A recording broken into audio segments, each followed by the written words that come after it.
So, good evening, all. Today, I have brought you a new topic that is interpretation of clause, which has been mentioned under Section 3 of Indian Evidence Act. In the last video, we have studied about the basic knowledge of Indian Evidence Act. What was the purpose to make this Evidence Act and what was objective behind this act? We have studied in the last video. Now, in this video, we have to cover interpretation of clause. So, as per Section 1, Indian Evidence Act is applied to all judicial proceeding in or before any court. So last video में section 1 को भी cover किए थे, आज उसकी हम interpretation करेंगे। Section 1 में एक लाइन है, it applies to all judicial proceeding in or before any court. तो सबसे पहले हम ये जान लें कि जुडिशियल प्रोसीडिंग क्या है और कोर्ट क्या है, तो हमें इसकी इंटरप्रिटेशन करना बहुत ही आसान हो जाएगा। अगर मैं कहूँ कि Indian evidence act all judicial proceedings में अप्लाई होता है लेकिन कोर्ट वो नहीं है, तो क्या वहाँ इंडियन एविडेंस एक्ट अप्लाई होगा? वहाँ नहीं होगा अप्लाई। जुडिशियल प्रोसीडिंग तो है लेकिन कोर्ट नहीं है, वहाँ भी एविडेंस एक्ट अप्लाई नहीं होगा। और कोर्ट तो है लेकिन जुडिशियल प्रोसीडिंग नहीं है, तो वहाँ भी इंडियन एविडेंस एक्ट अप्लाई नहीं होगा। दोनों होना जरूरी है, जुडिशियल प्रोसीडिंग प्लस कोर्ट, ये दोनों जहाँ भी मिलेंगे वहीं इंडियन एविडेंस एक्ट अप्लाई होगी। ये क्लॉज कह रहा है, it applies to all judicial proceedings in or before any court. तो दोनों होना चाहिए, जुडिशियल प्रोसीडिंग और कोर्ट दोनों होना चाहिए। आइए हम इसे जुडिशियल प्रोसीडिंग के बारे में हम जानते हैं कि होता क्या है। क्योंकि जुडिशियल प्रोसीडिंग जो है वो इंडियन एविडेंस एक्ट में डिफाइन नहीं है, तो जहाँ कहीं भी किसी लॉ में कोई पर्टिकुलर वर्ड डिफाइन नहीं होता, तो उसको समझने के लिए हमें केस लॉ की जरूरत पड़ती है। केस लॉ से हम उसे समझते हैं कि वो एक्चुअली जुडिशियल प्रोसीडिंग है क्या, इसके बारे में हम जानेंगे। एक केस है क्वीन वर्सेस गोलम इस्माइल। इस केस में चूँकि केस बाहर की केस है, तो इस केस में कोर्ट ने कहा कि किसी भी प्रोसीडिंग में, कोई सा भी प्रोसीडिंग चल रहा हो और एविडेंस लेने के बाद कोई जजमेंट, कोई सेंटेंस या कोई ऑर्डर पास की जाती है, तो ऐसे प्रोसीडिंग को हम लोग जुडिशियल प्रोसीडिंग कहते हैं। या इस तरह एविडेंस को रिकॉर्ड की जाती है और उसका पर्पस, रिकॉर्ड करने के बाद उसका पर्पस कोई जजमेंट देना हो, कोई सेंटेंस देना है या कोई ऑर्डर देना हो, तो उस पर्पस से के लिए कोई एविडेंस रिकॉर्ड की जाती है, तो वो भी प्रोसीडिंग जुडिशियल प्रोसीडिंग होती है। एक दूसरा केस है अलचया वर्सेस गैंगेन। ये मद्रास की केस है। इस केस पे कोर्ट ने ये कहा कि there must be a jural relation between the party,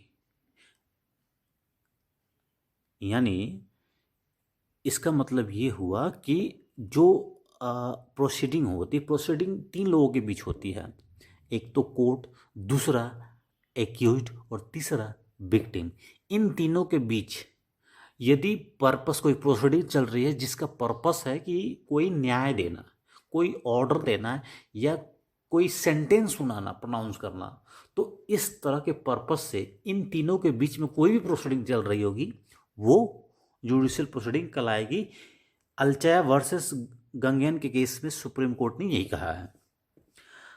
अब मैं एक एग्जाम्पल के तौर पे समझाता हूँ आपको कि जो सेक्शन 1 की इंटरप्रेट करते हैं, तो हमने बड़ी एक लाइन लिखी है कि it apply to all judicial proceeding in or before any court. अब एक एग्जांपल लेते हैं, जब इंक्वायरी होता है, जब पुलिस अपनी चार्जशीट सबमिट करती है, तो सबमिट करने के बाद कोर्ट उस चार्जशीट को रीड करती है, उसमें फाइंड करती है फैक्ट निकालने की कोशिश करती है, जुडिशियल माइंड अप्लाई करती है इसमें। तो जिस समय ये जुडिशियल माइंड अप्लाई करती है उस समय कोर्ट जो है वो जुडिशियल प्रोसीडिंग नहीं कहलाती, वो इंक्वायरी कहलाती है। तो कोर्ट तो है लेकिन वो जुडिशियल प्रोसीडिंग नहीं है, तो वहाँ पे इंडियन एविडेंस एक्ट अप्लाई नहीं होगा। अब मैं एक दूसरे एग्जांपल लेता हूँ।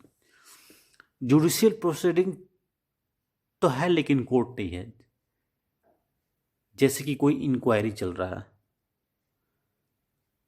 कोई आर्बिट्रेशन की प्रोसेस चल रही है, तो वो कोर्ट नहीं है तो प्रोसीडिंग जुडिशियल ही, लेकिन वो कोर्ट नहीं कहलाएगी। तो इस इंटरप्रिटेशन का मतलब ये हुआ कि जुडिशियल प्रोसीडिंग प्लस कोर्ट दोनों होना चाहिए। कोर्ट की डेफिनेशन हम अगले वीडियो में पढ़ेंगे, अभी हम जुडिशियल के बारे में समझ लें, जुडिशियल प्रोसीडिंग किन किन बातों को आधारित है। कुछ जुडिशियल प्रोसीडिंग्स तो जुडिशियल होते हैं एक्चुअली, और कुछ जुडिशियल प्रोसीडिंग जुडिशियल नहीं कहलाते हैं। जैसे कि पहला एग्जांपल लेते हैं, जो जुडिशियल प्रोसीडिंग जो जुडिशियल होती ही हैं। जैसे किसी भी कोर्ट में कोई प्रोसीडिंग चल रही है और proceeding between accused, between victim और कोर्ट, ये तीनों लोग के बीच में चल रही है और उसका पर्पस न्याय देना है, तो ऐसे प्रोसीडिंग को हम लोग जुडिशियल प्रोसीडिंग कहते हैं। इसका दूसरा एग्जांपल है a trial before court martial is a judicial proceeding. देखिए, कोर्ट मार्शल की प्रोसीडिंग को भी हम जुडिशियल प्रोसीडिंग कहते हैं, लेकिन चार जो एक्ट है डिफेंस के वो छोड़कर बाकी सारे कोई सा भी उस एक्ट को छोड़ के बाकी कोई सा भी प्रोसीडिंग चल रही है वो जुडिशियल प्रोसीडिंग कहलाती है। An investigation directed by law preliminary to a proceeding before a court of justice is a stage of judicial proceeding। किसी भी ट्रिब्यूनल का केस चल रहा हो और उस ट्रिब्यूनल में लीड कर किया जा रहा होगा किसी जजेज या किसी मजिस्ट्रेट के अंदर, तो ऐसे प्रोसीडिंग को भी हम लोग जुडिशियल प्रोसीडिंग कहते हैं। तीसरा नंबर एग्जाम्पल यही कह रहा है। An executive proceeding is a judicial proceeding. Executive proceeding का मतलब होता है जहाँ पे एसडीएम कोर्ट बैठते हैं। एसडीएम जो भी अपनी फैसला सुनाते हैं उस प्रोसीडिंग को भी जुडिशियल प्रोसीडिंग कहते हैं। जैसे बंटवारा का केस लगता है, मुंशी कोर्ट जिसे कहते हैं, वो एक एग्जीक्यूटिव प्रोसीडिंग कहलाती है। ये भी एक जुडिशियल प्रोसीडिंग के अंदर आती है। जैसे किसी संपत्ति का बंटवारा करना हुआ, रेंट खाली करवाना हुआ, और भी इस तरह के छोटे छोटे जो सिविल से संबंधित होते हैं छोटे छोटे केसेस जो एसडीएम कोर्ट में सुने जाते हैं, वो सारी की सारी एग्जीक्यूटिव प्रोसीडिंग कहलाती है। इसलिए ये भी जुडिशियल प्रोसीडिंग होती है। The appointment of commission or a receiver by a court is a judicial proceeding. कहीं भी किसी भी केस में कोई कमीशन अपॉइंट की जाती है तो ऐसी अपॉइंट भी जुडिशियल प्रोसीडिंग के अंदर आती है। अब जो जुडिशियल प्रोसीडिंग तो है लेकिन उसको जुडिशियल नहीं कहते हैं। जैसे कि proceeding before a magistrate not authorise to conduct an inquiry. अब इट्स अ सेकेंड एग्जाम्पल कि वैसी प्रोसीडिंग जो जुडिशियल प्रोसीडिंग नहीं कहलाती है। जैसे पहला है proceeding before a magistrate not authorised to conduct an inquiry. ऐसे मजिस्ट्रेट के समक्ष कोई प्रोसीडिंग चल रही हो जो इंक्वायरी कंडक्ट करने का अथॉरिटी नहीं रखता हो, तो ऐसे प्रोसीडिंग भी जुडिशियल प्रोसीडिंग नहीं कहलाती हैं। An inquiry by a district magistrate into a crime alleged. किसी भी क्राइम से संबंधित कोई इंक्वायरी चल रही हो डिस्ट्रिक्ट मजिस्ट्रेट के द्वारा, तो ऐसी इंक्वायरी भी जुडिशियल प्रोसीडिंग नहीं कहलाती है।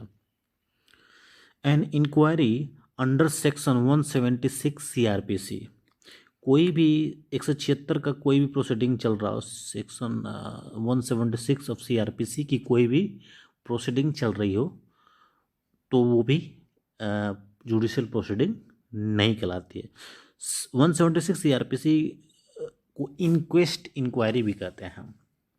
जिससे कोई मामला चल रहा हो, ऐसी कोई महिला जो शादी के 7 साल के अंदर हस्बैंड के घर अपनी आत्महत्या कर लेती है, या ऐसा कोई 376 का मुकदमा चल रहा हो, या कोई ऐसा व्यक्ति जो मर गया है और या तो डिसअपियर हो गया, तो ऐसे में जो मजिस्ट्रेट के पास अधिकार होता है कि वो इन्वेस्टिगेशन, वो इंक्वायरी खुद से कर सकता है। 176 के अंदर ये दी गई है कि मजिस्ट्रेट पुलिस से इन्वेस्टिगेशन ना कराकर वो खुद से भी वो अपनी इन्वेस्टिगेशन इंक्वायरी कर सकता है। तो इस तरह की प्रोसीडिंग चल रही हो 176 सीआरपीसी के अंदर आती है, और ये जुडिशियल प्रोसीडिंग नहीं कहलाती है। तीसरा है सीआरपीसी 340 की कोई इंक्वायरी चल रही है। Example number 4, an inquiry under section 340 of CrPC. 340 का कोई भी प्रोसीडिंग का कोई भी इंक्वायरी चल रही हो 340 के अंदर, तो वो भी जुडिशियल प्रोसीडिंग नहीं कहलाती है। जैसे एग्जाम्पल के तौर पे मैं आपको समझाऊँ 344 ऑफ सीआरपीसी क्या होती है।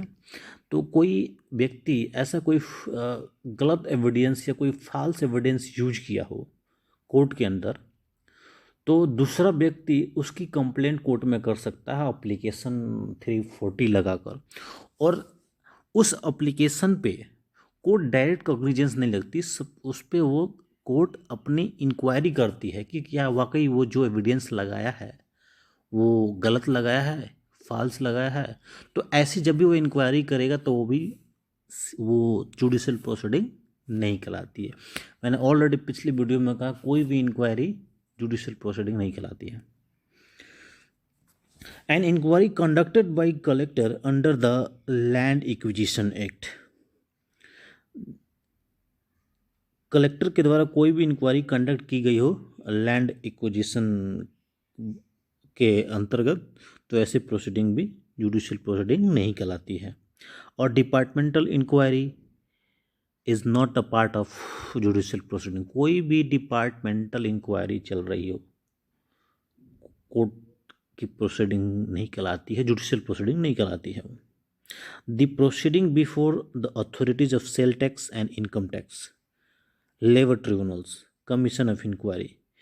कोई भी सेल टैक्स या इनकम टैक्स की अथॉरिटी के समक्ष कोई प्रोसीजर चल रही हो, इंक्वायरी चल रही हो, तो ऐसे कोई भी प्रोसीडिंग और इंक्वायरी जुडिशियल प्रोसीडिंग नहीं कहलाती है।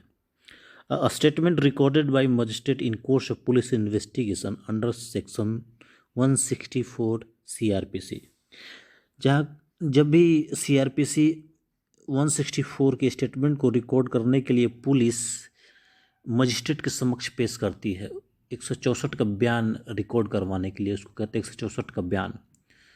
तो जब भी किसी मजिस्ट्रेट के समक्ष ऐसी स्टेटमेंट रिकॉर्ड की जाती है अंडर सेक्शन 164 के अंदर, तो वो भी जुडिशियल प्रोसीडिंग नहीं कहलाती है। So it was all judicial proceedings. In the next video we will study about the court, what is the court, and I would request to subscribe these channels and share in your friend as well as in your colleagues. Thank you for watching this video.